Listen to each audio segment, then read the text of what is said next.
لاکچری ترین شیرینی برای عید نوروز همین شیرینی پسته است که توی دهنم آب میشه. سیوش کن بریم که با هم درستش کنیم.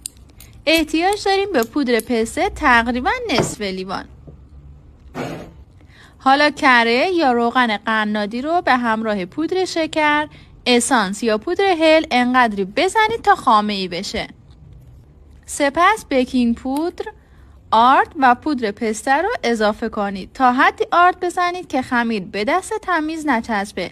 اگه از کره استفاده کردید خمیر رو نیم ساعت داخل یخچال استراحت بدید.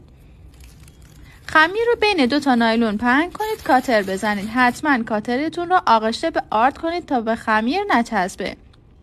داخل دیس بچینید. دیس نیازی به چرب کردن نداره. بذارید داخل فر داغ تا زمانی که زیرش طلایی بشه. من وسطش رو با شکلات سفید و خلال پسته تزیین کردم. مرسی از نگاه قشنگت.